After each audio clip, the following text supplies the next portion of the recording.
Hi, this is Neheres Hukai and welcome to my YouTube channel.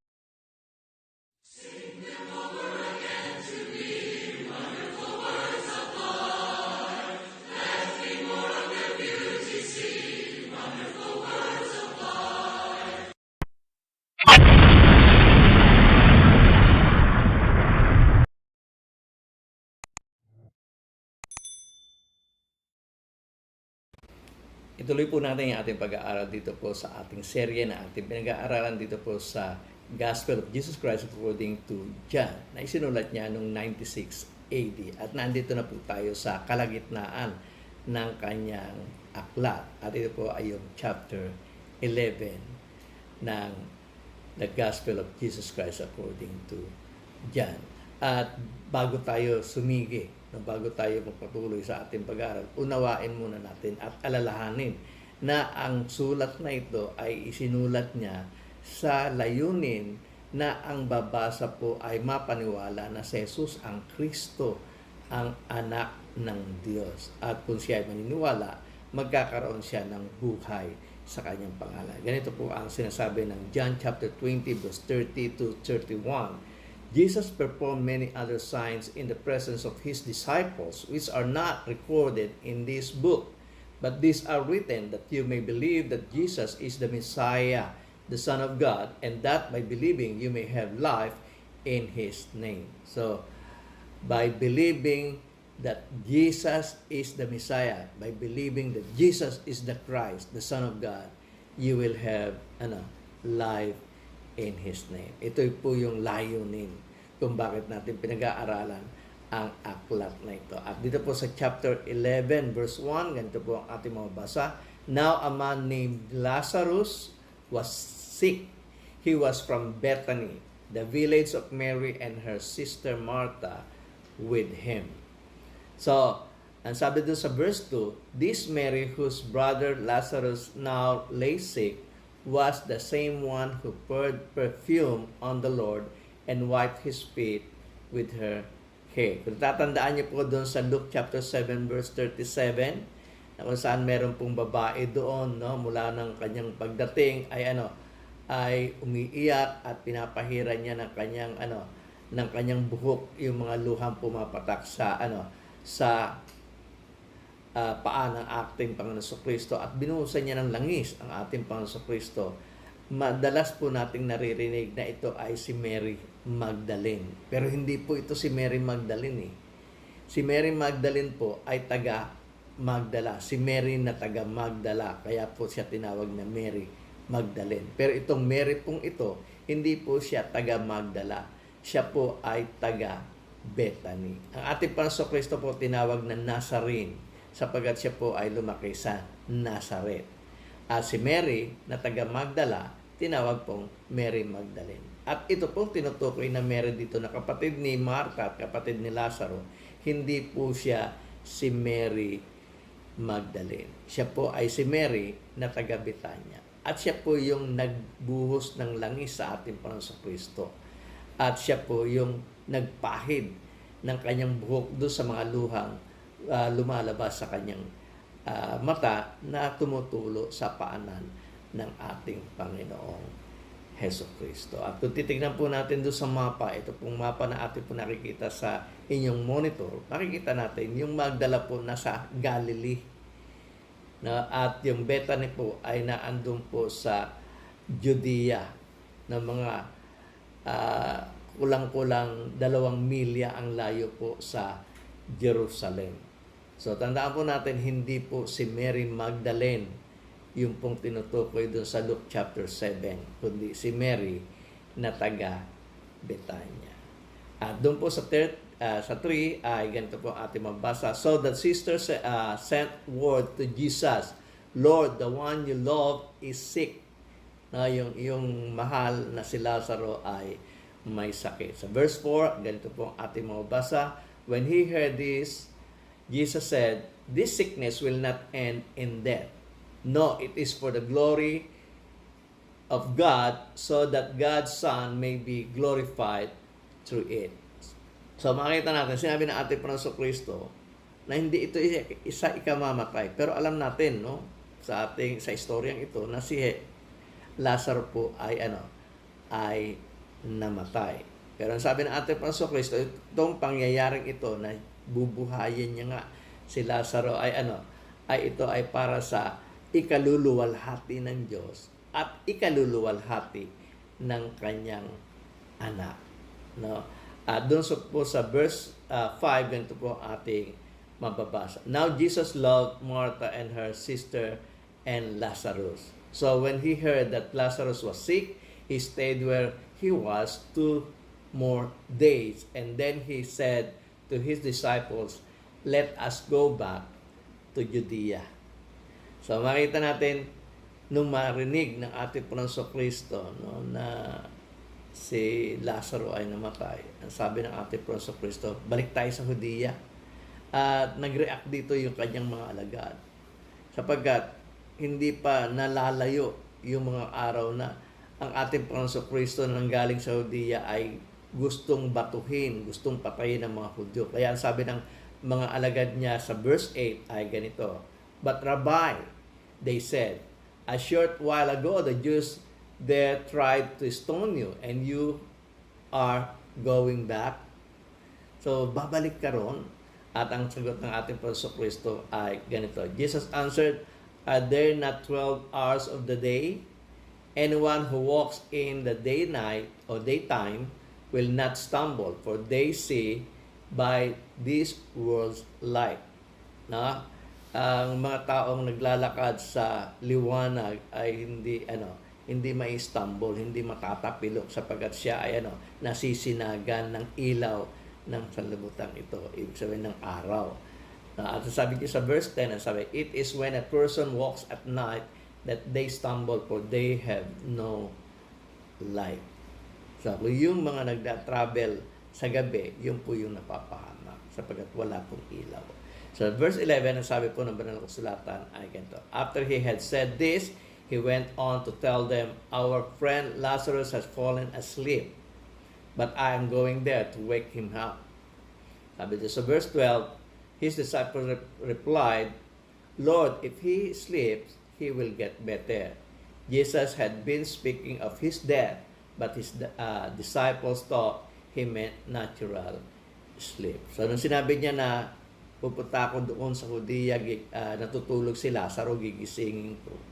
Akala ng mga Hudyo o ng kanyang mga alagad na ang sinutukoy niya ay yung natural na pagkakatulog na sila ay gigisingin ng ating Panginoon Kristo. At kaya nga ang sagot ng mga alagad ay kung siya ay natutulog ay ikabubuti niya.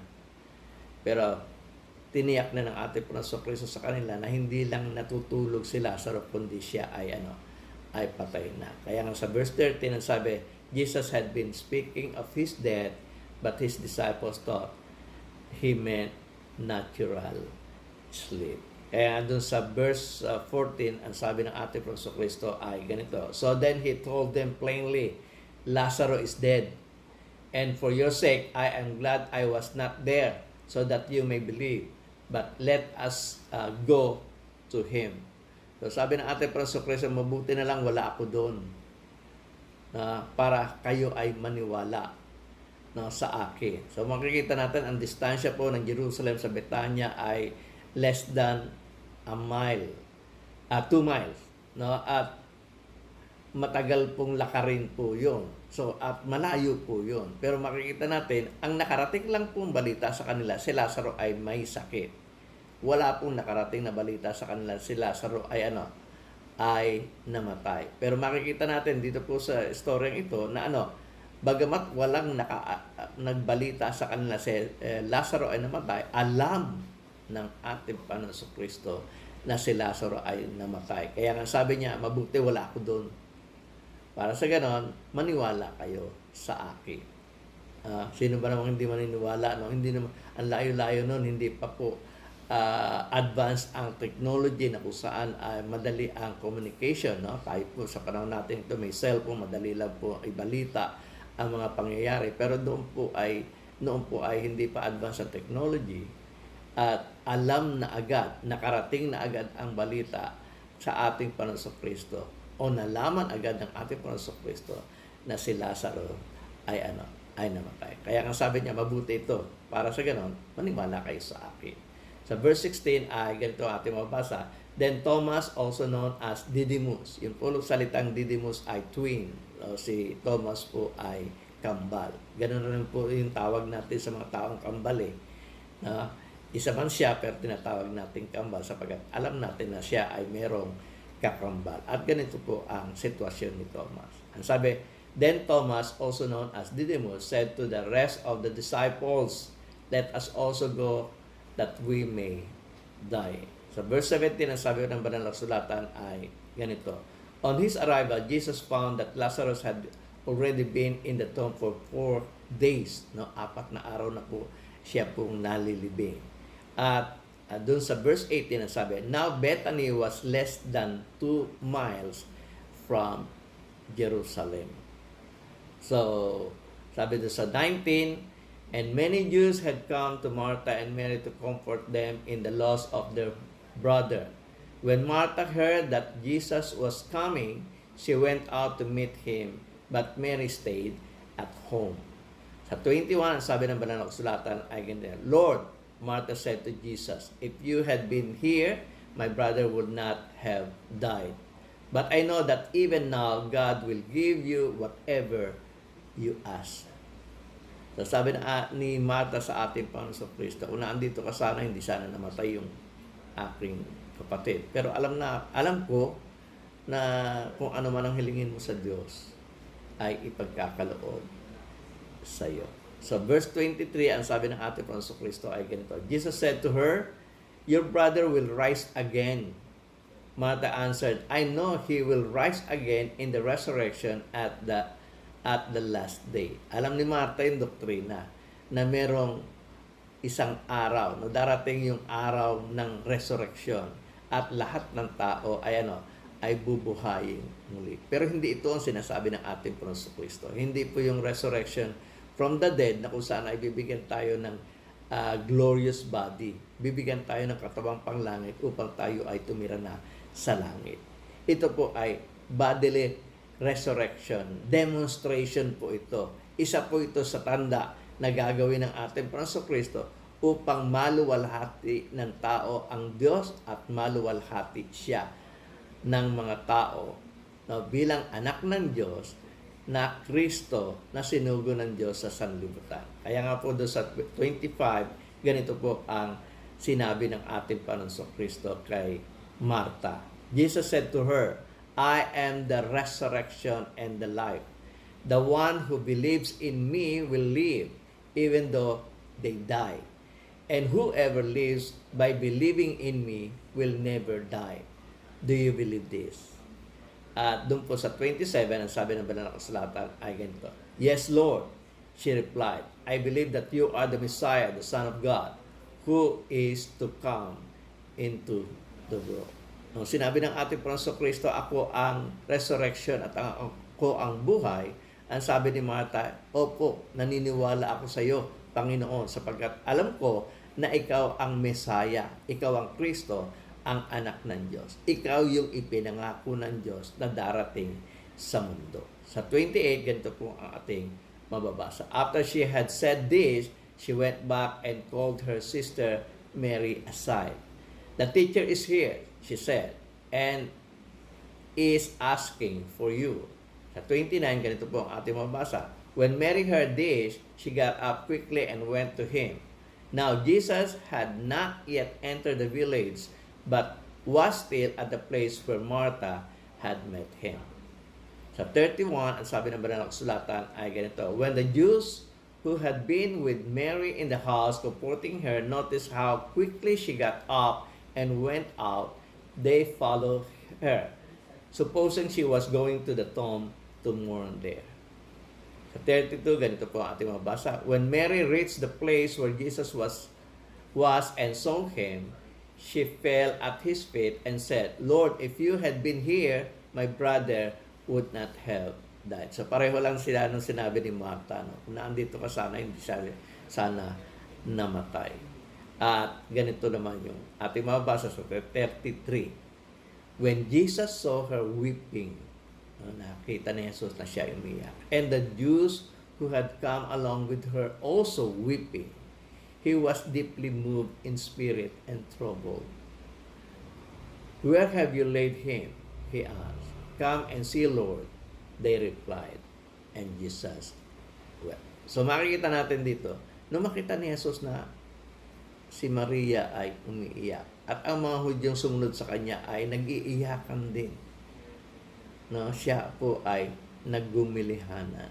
Nalagim po siya sa nangyayari na pagkamatay ni Lazaro. At siya rin po ay ay umiyak.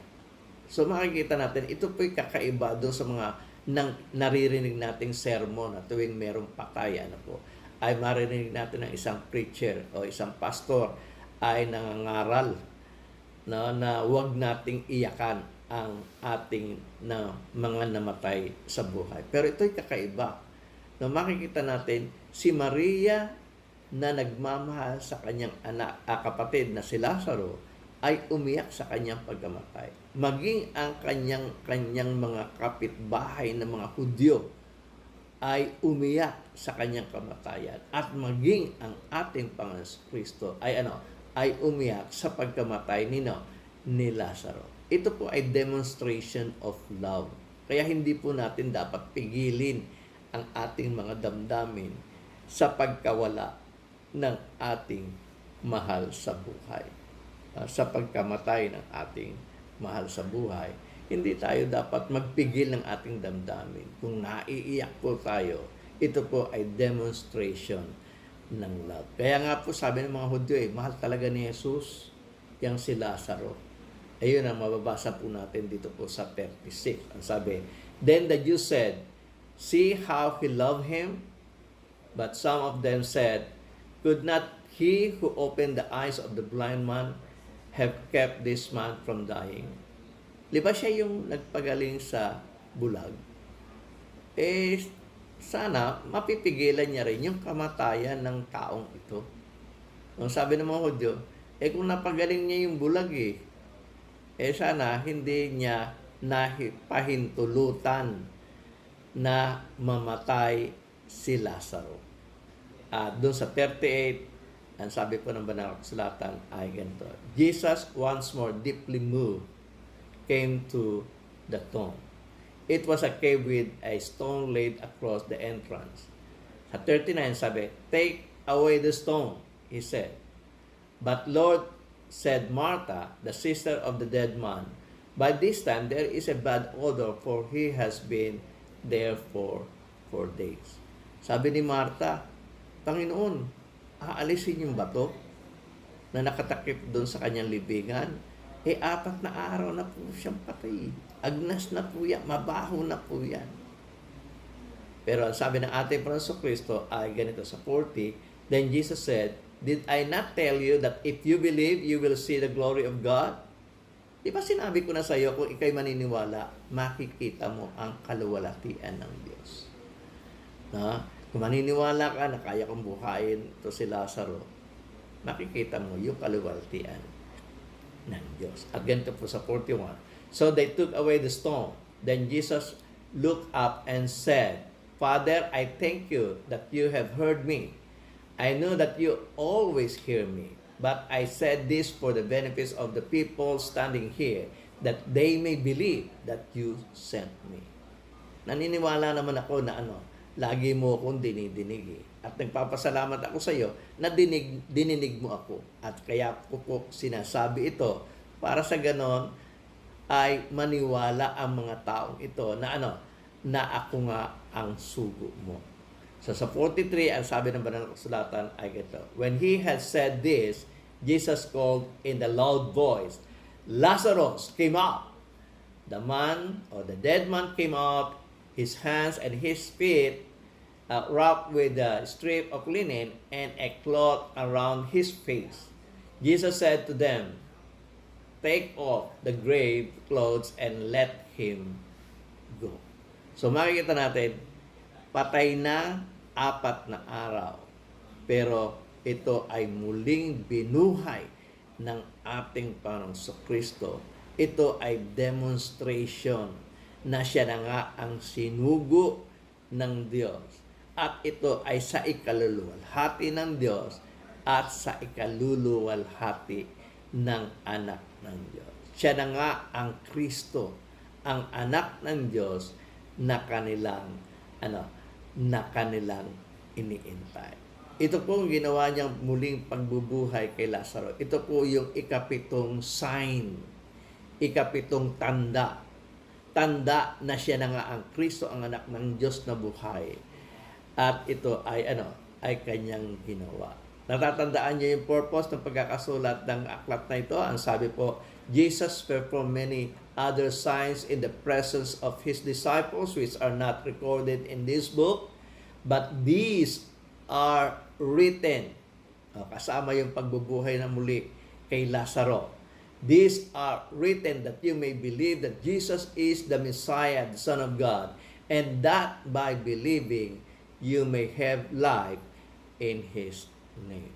So, kasama po. Kaya nga nung si Lazaro po ay nagkasakit, ang sabi ng ating Panginoon Kristo, hindi para sa kanyang ikamamatay, kundi para sa ikaluluwalhati ng Diyos at sa ikaluluwalhati ng kanyang anak na kanyang sinugo.